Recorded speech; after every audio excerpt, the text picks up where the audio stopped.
আসসালামু আলাইকুম। প্রিয় শিক্ষার্থীবৃন্দ, আশা করি তোমরা সবাই ভালো আছো, সুস্থ আছো। অবজেক্ট ওরিয়েন্টেড প্রোগ্রামিং সাবজেক্টের ষষ্ঠ লাইভ ক্লাসে তোমাদের শুভেচ্ছা জানাচ্ছি। আজকের ক্লাস উপস্থাপনায় আমি Mohammad Shakil Al Masum, instructor computer, Barishal polytechnic institute, Barishal.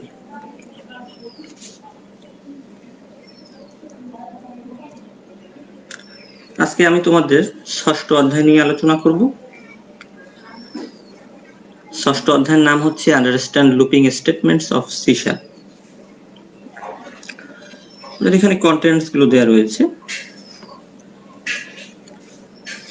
আজকের এই অধ্যায়টি কমপ্লিট করার পরে তোমরা হোয়াইল, ডু হোয়াইল, ফর লুপের সিনট্যাক্স, ফ্লোচার্ট সম্পর্কে জানবে, নেস্টেড লুপের সিনট্যাক্স সম্পর্কে জানবে। এ সকল লুপ ব্যবহার করে তোমরা সি শার্প প্রোগ্রাম লিখতে পারবে। এছাড়াও তোমরা কন্টিনিউ, ব্রেক, গো টু ও ইনফিনিটি লুপ সম্পর্কে জানবে এবং বলতে পারবে।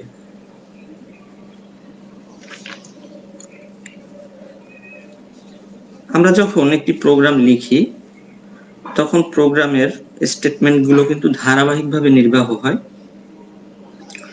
আমাদের অনেক সময় প্রোগ্রামের বিভিন্ন নির্দিষ্ট ব্লক অফ কোডকে এক্সিকিউট করার প্রয়োজন হয়। প্রোগ্রামিং ল্যাঙ্গুয়েজ বিভিন্ন ধরনের কন্ট্রোল স্টেটমেন্ট প্রদান করে, যার সাহায্যে জটিল সমস্যার সমাধান করা হয়। লুপ স্টেটমেন্টগুলো একটি বা গ্রুপ অফ স্টেটমেন্টকে এক্সিকিউট করে। বিভিন্ন ধরনের লুপস রয়েছে, হোয়াইল রয়েছে, ডু হোয়াইল রয়েছে, ফর লুপ রয়েছে, নেস্টেড রয়েছে, ইনফিনিট লুপ রয়েছে। এছাড়াও লুপ কন্ট্রোল স্টেটমেন্ট রয়েছে, ব্রেক, কন্টিনিউ। এছাড়াও গো টু আমরা ইউজ করি, যা জাম্প স্টেটমেন্ট নামে পরিচিত।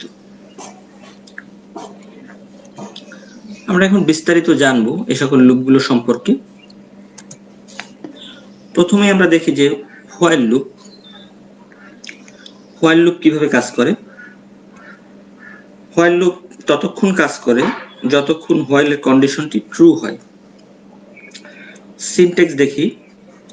হোয়াইলের পরে কি থাকবে? কন্ডিশন থাকবে। কন্ডিশনের পরে কি থাকবে? একটি ব্র্যাকেট থাকবে। এই ব্র্যাকেটের মধ্যে কি থাকবে? কোডগুলো থাকবে।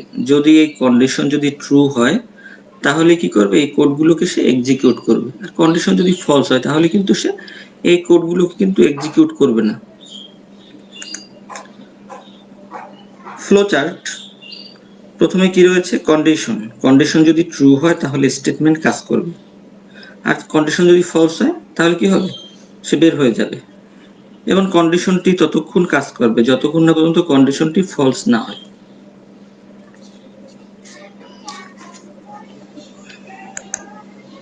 হোয়াইল লুপ ব্যবহার করে একটি প্রোগ্রাম দেখিয়েছি।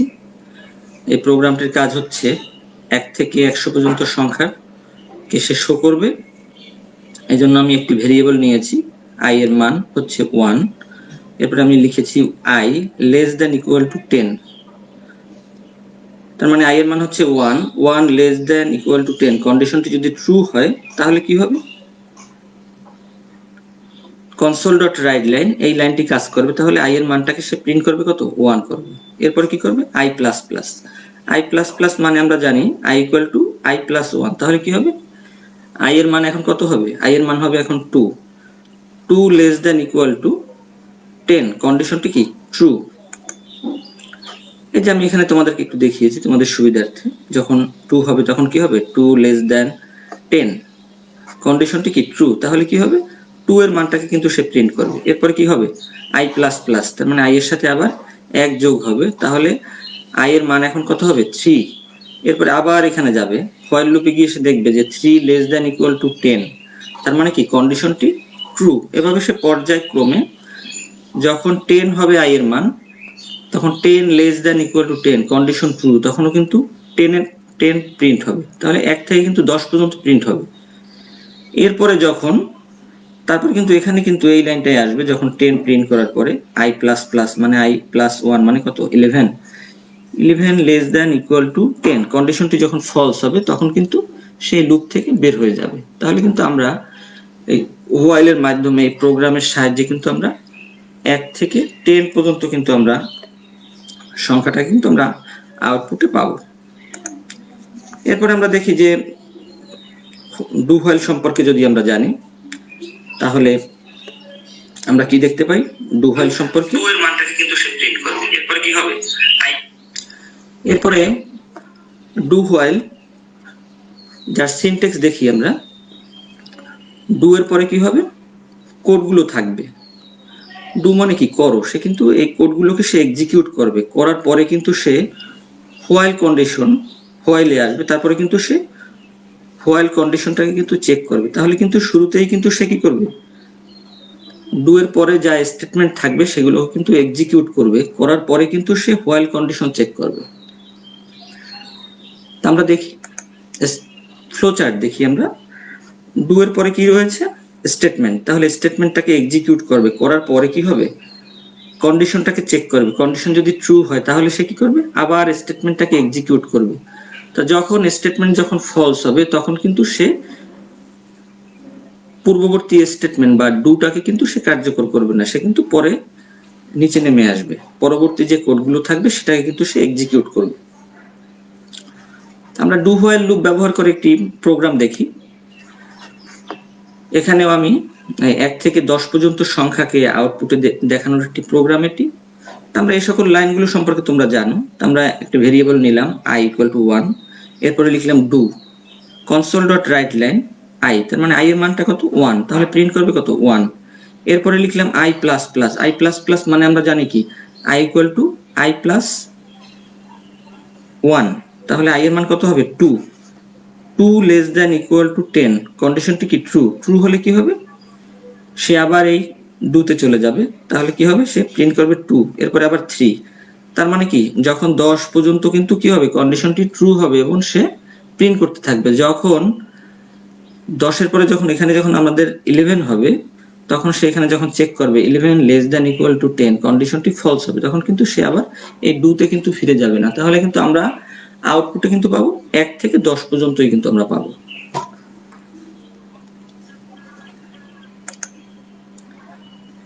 ফর লুপ খুবই গুরুত্বপূর্ণ একটি লুপ।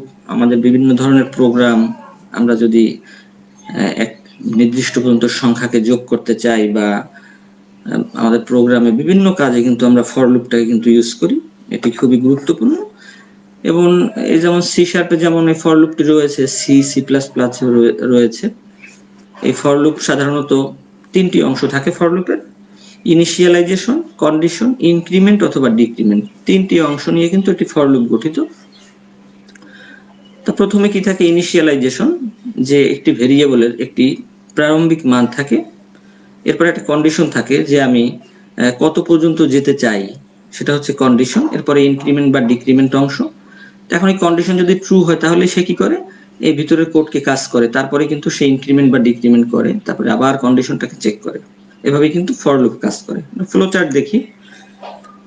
প্রথমে রয়েছে ইনিশিয়ালাইজেশন, মানে একটি ভেরিয়েবলের একটি প্রাথমিক মান থাকবে, সেই মানটাকে কি করবে চেক করবে, চেক করার পরে কি হবে কন্ডিশন যদি ট্রু হয় তাহলে কি করবে তার অধীনের এই ব্র্যাকেটের মধ্যে যে কোডগুলো থাকবে সেগুলো কিন্তু সে এক্সিকিউট করবে। এরপরে ইনক্রিমেন্ট বা ডিক্রিমেন্ট হবে, ইনক্রিমেন্ট হলে পরে আবার কিন্তু সে কি করবে কন্ডিশনটাকে চেক করবে। যতক্ষণ পর্যন্ত কন্ডিশনটি ট্রু হবে ততক্ষণ পর্যন্ত কিন্তু এই স্টেটমেন্টগুলো এই ভিতরের অংশগুলো কিন্তু কাজ করতে থাকবে। যখন কন্ডিশনটি ফলস হবে তখন কিন্তু সে এই তার ব্র্যাকেট বা এই তার লুপের মধ্যে কিন্তু সে ঢুকবে না, সে লুপ থেকে বের হয়ে যাবে। ফর লুপ ব্যবহার করে একটি প্রোগ্রাম, এটিও হচ্ছে 1 থেকে 9 পর্যন্ত সংখ্যাকে আমি শো করেছি যে ফর লুপটি কিভাবে কাজ করে।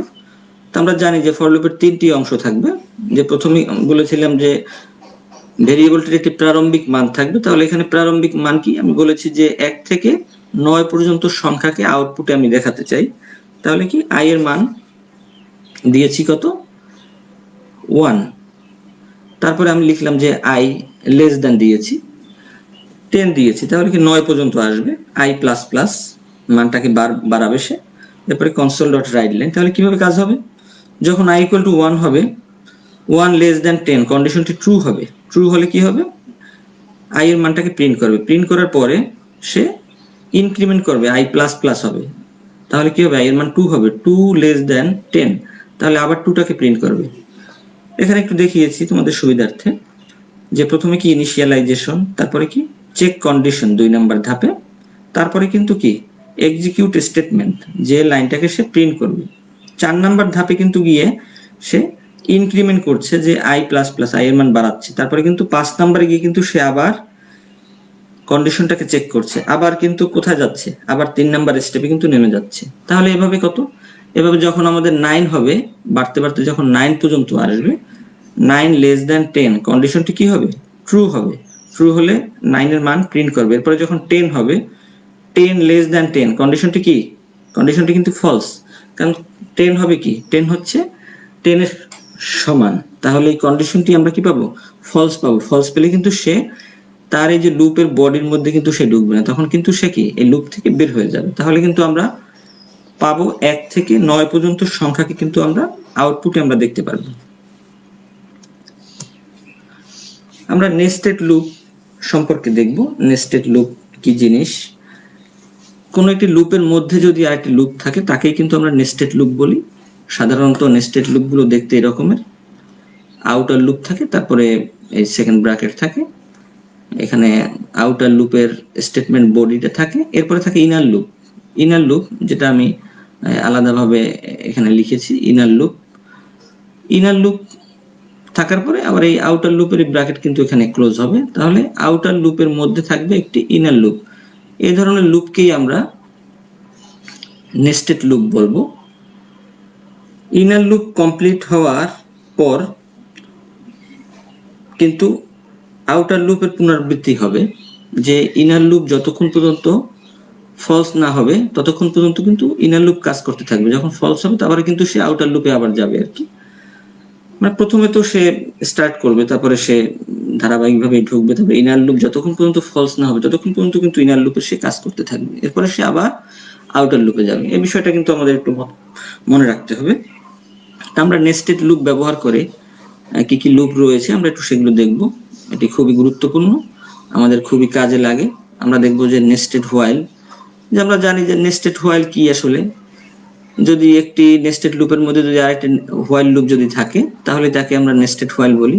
সিনট্যাক্স প্রথমে কি রয়েছে, হোয়াইল, তারপর কি কন্ডিশন, এটা কি, এটা হচ্ছে আউটার লুপ আমাদের, আর ইনার লুপটা হচ্ছে এইটুক, এটা হচ্ছে ইনার।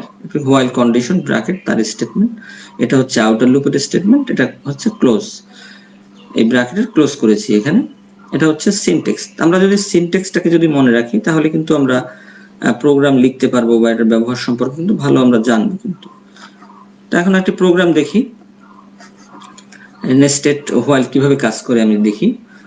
প্রথমে i এর মান নিলাম কত, i এর মান 0, হোয়াইল 0 লেস দেন 2 কন্ডিশনটি কি, ট্রু। কন্ডিশন যখন ট্রু হবে তখন কিন্তু সে তার এই লুপের মধ্যে কিন্তু সে ঢুকবে। তাহলে কি প্রিন্ট হবে কত, প্রথমেই i এর মান প্রিন্ট হবে 0 প্রিন্ট হবে। এরপরে j ইকুয়াল টু কত, 1, i প্লাস প্লাস, i এর মান কত ছিল, i এর মান ছিল 0, এখন i এর মান কত হলো, i এর মান কিন্তু হলো 1 হলো। এরপরে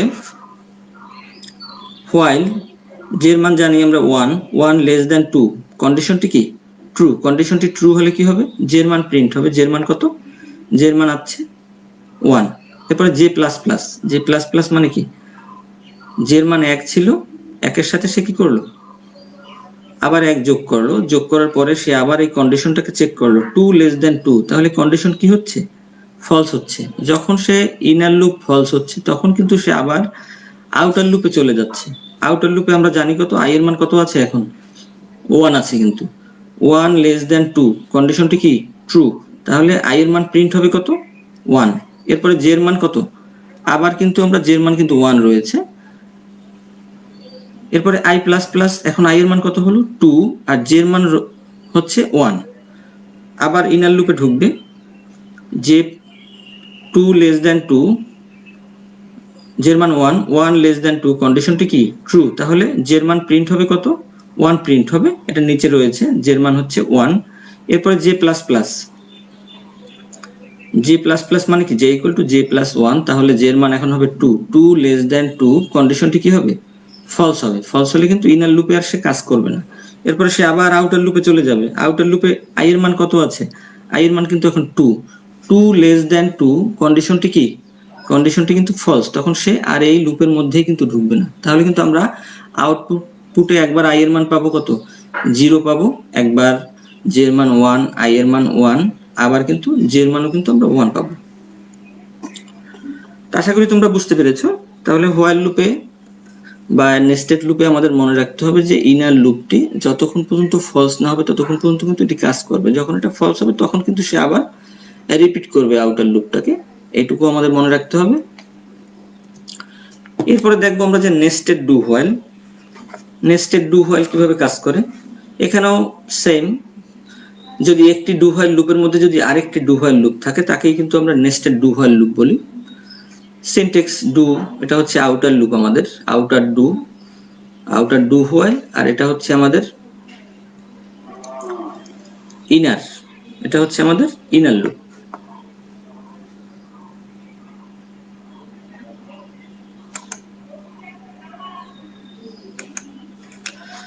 আমরা একটা প্রোগ্রাম দেখি এখন।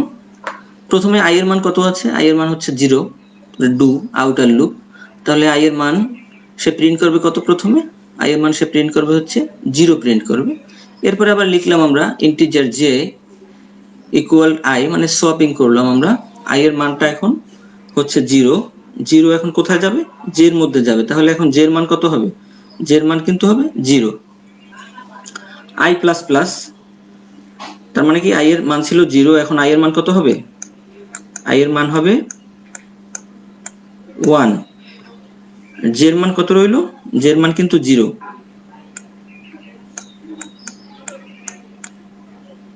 ওকে, এরপরে সে এই লুপটার মধ্যে ঢুকবে, ঢোকার পরে দেখবে যে console dot right line J এর মানটাকে প্রিন্ট করবে। জে এর মান কত, জে এর মান কিন্তু 0, তাহলে প্রিন্ট হবে কত, এই 0 প্রিন্ট হবে। আর আগে তো আমাদের প্রিন্ট হয়েছে কত, আই এর মান। এরপরে J plus plus, J plus plus মানে কত, জে এর মান কত হবে, 1 হবে। তারপরে সেই কন্ডিশনটাকে চেক করবে, 1 লেস দ্যান 2 কন্ডিশনটি কি, ট্রু, ট্রু হলে সে কি হবে, আবার জে এর মান প্রিন্ট করবে। তাহলে জে এর মান কত, জে এর মান কিন্তু 1, তাহলে সে আউটপুটে কি 1। এরপরে জে এর মান যখন 2 হবে, যখন জে এর মান যখন এরপরে আবার এই 1 প্রিন্ট করার পরে যখন জে এর মান কত হবে 2, 2 লেস দ্যান 2 কন্ডিশনটি কি ফলস, যখন ফলস হবে তখন সে কি হবে, এই লুপ থেকে বের হয়ে যাবে, বের হয়ে সে আবার ডুতে আসবে। ডুতে আসার পরে জে এর মান এখন কত হয়ে যাবে, আই এর মান, প্রথমে আই এর মান আমরা জানি কত আছে, 1 রয়েছে, তাহলে আউটপুটে আমরা কত পাবো, আই এর মান পাবো 1। I J equal to I, তার মানে আই এর মান হচ্ছে 1, এখন জে এর মান কিন্তু আবার কত হয়ে যাবে, আবার হয়ে যাবে কি 1 হয়ে যাবে। কিন্তু কি তোমরা বুঝতে পারছো? এরপর কি I plus plus, I plus plus মানে কত, আই এর মান হচ্ছে 2 হবে, 2 হলে কত হবে, আই এর মান 2। এরপরে আবার এই কন্ডিশনে ঢুকবে, জে এর মানটাকে সে প্রিন্ট করবে কত, জে এর মানটাকে প্রিন্ট করবে সে 1, তাহলে জে এর মান প্রিন্ট হবে কত, 1 প্রিন্ট হবে। এরপরে কি হবে, জে এর মান যখন 1 বাড়বে তখন সে, জে এর মান যখন 1 বাড়বে তখন সে কি হবে, 2 লেস দ্যান 2 কন্ডিশন ফলস হবে, তখন কিন্তু সে আবার এই লুপে চলে যাবে। এই লুপে চলে যাওয়ার পরে কিন্তু সে আবার এই কন্ডিশনটাকে, এই লুপে চলে যাবে, চলে যাওয়ার পরে কি হবে, এটা ফলস হয়ে যাবে। কিন্তু ফলস হয়ে যাওয়ার পরে আবার সে এখানে আসবে, এখানে আসলে কত, জে এর মান আমরা, আই এর মান কত, আই এর মান 2, 2 লেস দ্যান 2 কন্ডিশনটি কি হবে, ফলস হবে। ফলস হলে পরে কিন্তু সেই লুপ থেকে বের হয়ে যাবে। আর এর পূর্বে কিন্তু, এটার পরে কিন্তু এটাকেও কিন্তু চেক করছিল, যখন তার মান যখন 1 ছিল, যখন 1 লেস দ্যান 2 ছিল তখন কিন্তু সে এখানে আবার চলে গেছে এই লুপ থেকে বের হওয়ার পরে। কিন্তু এখন লাস্টে যখন আই এর মান যখন 2 হলো, 2 লেস দ্যান 2, তখন কন্ডিশনটি যখন ফলস হলো তখন কিন্তু সে এই লুপে কিন্তু আর ঢুকলো না, আউটার লুপে কিন্তু আর ঢুকলো না, তখন কিন্তু সে লুপ থেকে কিন্তু বের হয়ে গেল। তা আশা করি তোমরা বুঝতে পেরেছো। তাহলে আমরা কিন্তু এটা কিভাবে আবার কাজ করে আমি আবার একটু রিপিট করি। যখন ডু কন্ডিশনটি যখন এইটার মান, এটা যখন ট্রু হবে, এটা তো এমনিতেই কাজ সে করবে, তারপরে সে এটার যখন কাজ করবে, এটা যখন ট্রু হবে তখন সে এটার আবার রিপিট করবে। রিপিট করার পরে কি হবে, এটা যখন ফলস হবে তখন কিন্তু সে এইখানে আসবে, এখানে যখন আবার ট্রু হবে তখন কিন্তু সে আবার রিপিট করবে, রিপিট করে করে আবার যখন কাজ করবে, আবার যখন ইনার লুপ যখন ফলস হবে তখন সে এই মানটাকে চেক করবে, চেক করার পরে যখন এটা ফলস হবে তখন কিন্তু সে আর এই লুপটায় ঢুকবে না। এভাবেই কিন্তু সে পর্যায়ক্রমে কিন্তু নেস্টেড ডু হোয়াইল কিন্তু কাজ করে। এরপরে আমরা দেখবো যে নেস্টেড ফর লুপ কিভাবে কাজ করে। তা নেস্টেড ফর লুপের ক্ষেত্রেও কিন্তু আমরা, তো এটা হচ্ছে আউটার লুপ, এরপরে এটা হচ্ছে আমাদের ইনার লুপ। তো ইনার লুপেও এরকমই থাকবে, মানে একটি ফর লুপের মধ্যে আরেকটি ফর লুপ থাকবে, সেটাকে আসলে আমরা নেস্টেড ফর লুপ বলি। আমরা একটি প্রোগ্রাম দেখব যে আমাদের এখানে ইনার লুপ হচ্ছে এইটা। তা প্রথমে i এর মান কত হবে 1, 1 লেস দ্যান 2, কন্ডিশনটি কি ট্রু। যখন কন্ডিশন ট্রু হবে তখন সে ইনার লুপে ঢুকবে, ইনার লুপে ঢোকার পরে j এর মান কত 1 পেল, 1 লেস দ্যান 3, কন্ডিশন ট্রু, তখন সে কি করবে i এর মান একবার প্রিন্ট করবে, j এর মান প্রিন্ট করবে। i এর মান কত 1, j এর মান 1 এরপরে কি হবে j এর মান 1 বাড়াবে 2 হবে, 2 লেস দ্যান ইকুয়াল টু 3, কন্ডিশনটি কি কন্ডিশনটি ট্রু। কন্ডিশন ট্রু হলে i এর মান কিন্তু 1 রয়েছে, কন্ডিশন ট্রু হলে আবার i এর মান কত হবে 1, j এর মান হবে 2, আবার সে আবার ইনক্রিমেন্ট হবে, ইনক্রিমেন্ট হয়ে j এর মান হবে কত 3, 3 লেস দ্যান 3, কন্ডিশন যখন ট্রু হবে তখন সে আবার কি করবে i এর মান আবার প্রিন্ট করবে 1, আবার j এর মান কত হবে j এর মান 3 হবে। এরপরে কিন্তু i এর মান যখন 1, এই কন্ডিশনটি কি হবে যখন j এর মান যখন 4 হবে তখন কিন্তু সেই লুপ থেকে বের হয়ে যাবে, বের হয়ে যাওয়ার পরে কিন্তু সে i এর মানটাকে 1 বাড়াবে, আগে i এর মান ছিল কত 1 ছিল, এখন i এর মান হবে কত 2, 2 লেস দ্যান ইকুয়াল টু 3, কন্ডিশনটি কি ট্রু। ট্রু হলে কিন্তু আবার সে এই লুপটা প্রথম থেকে শুরু করবে, i এর মান হবে 2, j এর মান হচ্ছে 1, 1 লেস দ্যান 3, কন্ডিশনটি কি ট্রু। ট্রু হলে এই লাইনটিকে আবার প্রিন্ট করবে, তাহলে কি হবে i এর মান 2, j এর মান 1, আবার কি হবে j এর মান 1 বাড়বে, তখন কি হবে 2, এরপরে আবার কি i এর মান হবে 2, j এর মানও হবে 2, এরপরে কি হবে আবার j এর মানটা কি হবে আবার 3 হবে, যখন 3 হবে তখন এই কন্ডিশনটি কি হবে ট্রু হবে। ট্রু হলে আবার সেটাকে প্রিন্ট করবে, প্রিন্ট করার পরে যখন আবার সে j এর মান 4 হবে তখন কিন্তু কন্ডিশনটা কি হয়ে যাবে ফলস হয়ে যাবে, তখন কিন্তু সে আবার এই লুপটা চলে যাবে, এই লুপটা চলে গিয়ে i এর মান কত হবে 3 হবে, কিন্তু 3 হওয়ার পরে সে কি হবে আবার কিন্তু ইনার লুপে আসবে, এরপরে আবার দেখবে সে j এর মান 1, কন্ডিশন ট্রু, তখন আবার i এর মান প্রিন্ট করবে, আবার j এর মান প্রিন্ট করবে 3 আর 1, এরপরে আবার j এর মান বাড়াবে 2 হবে, 2 লেস দ্যান 3, কন্ডিশন ট্রু, আবার কি হবে i এর মান 3, j এর মান 2, এরপরে আবার কি হবে j এর মান বাড়াবে 3 লেস দ্যান ইকুয়াল টু 3, তাহলে কি হবে i এর মানও 3, j এর মানও 3, তাহলে সে 3 এবং 3 প্রিন্ট করবে। এরপরে কি হবে সে j এর মান যখন 4 করবে তখন কন্ডিশনটি ফলস হয়ে যাবে, ফলস হয়ে গেলে সে আবার এই আউটার লুপে চলে যাবে, আউটার লুপে গিয়েও কিন্তু i এর মান আমরা জানি কত 4, 4 এখন সে 1 বাড়াবে, বাড়াবার পরে কি হবে 4 লেস দ্যান ইকুয়াল টু 3, কন্ডিশনটি ফলস, তখন সে টোটাল লুপ থেকেই বের হয়ে যাবে। তাহলে কিন্তু আমরা আউটপুট এভাবে পাবো। তা আশা করি তোমরা বুঝতে পেরেছো ফর লুপ আমাদের খুবই গুরুত্বপূর্ণ, আমরা এরকমের অনেক নেস্টেড ফর লুপ আমাদের প্রোগ্রামে কিন্তু ইউজ করতে হয়, সেগুলোকে আমরা প্র্যাকটিস করলে কিন্তু আশা করি তোমরা বাড়িতে বসে পারবে, ছোট ছোট প্রোগ্রামগুলো করবে, তাহলে কিন্তু বড় প্রোগ্রামগুলো তোমরা শিখতে পারবে। এরপর আমরা দেখব যে ব্রেক স্টেটমেন্ট। ব্রেক স্টেটমেন্ট হচ্ছে লুপ কন্ট্রোল স্টেটমেন্ট বলি আমরা এগুলোকে। তো ব্রেক স্টেটমেন্ট কি আসলে সুইচ স্টেটমেন্ট আমরা ব্যবহার করেছিলাম চতুর্থ অধ্যায়ে। সুইচ স্টেটমেন্ট বা কোনো লুপ থেকে বের হওয়ার জন্য ব্রেক স্টেটমেন্ট ব্যবহৃত হয়।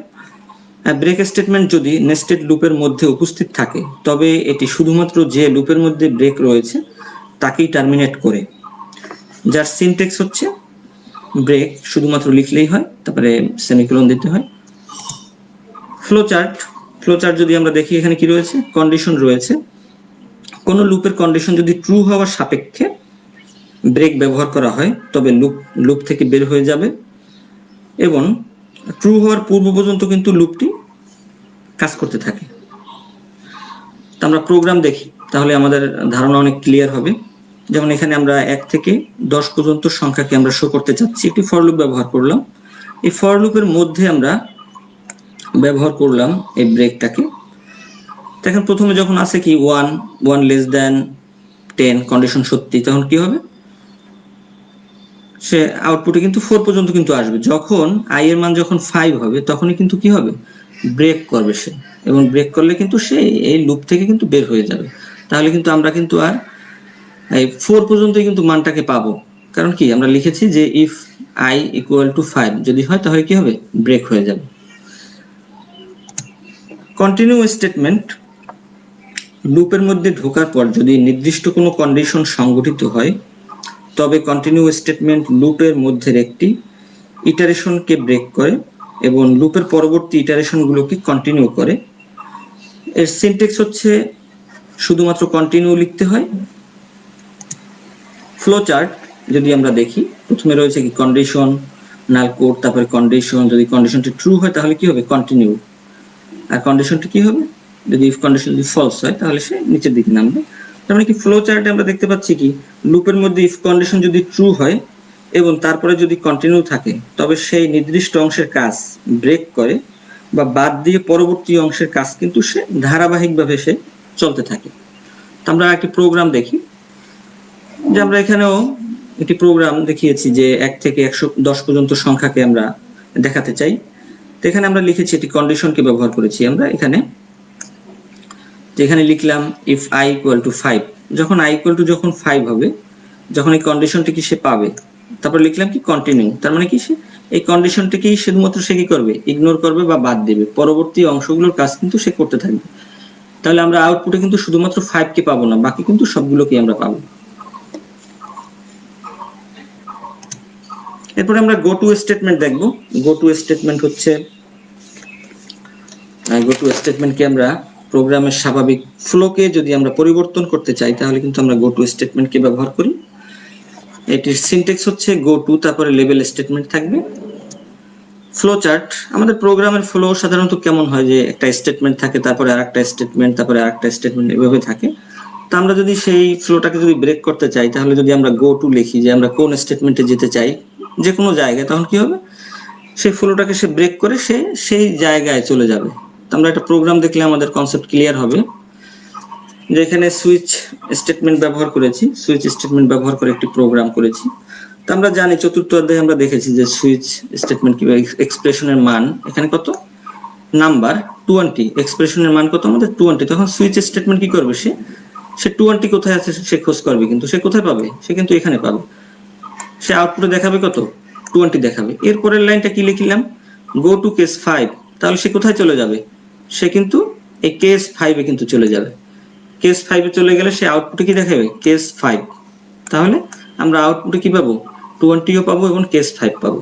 কারণ কি আমাদের 20 আমরা কেন পেলাম, যে আমাদের এই কন্ডিশনটা কিন্তু কি, এই কেসটাকে কিন্তু পাওয়া গেছে। এরপরে কিন্তু আমরা একদম সে স্বাভাবিক ফ্লোটাকে কিন্তু ব্যাঘাত করে কিন্তু সে আবার কোথায় চলে গেল, আবার এই গো টু ব্যবহার করে কিন্তু সে কেস 5 চলে গেল।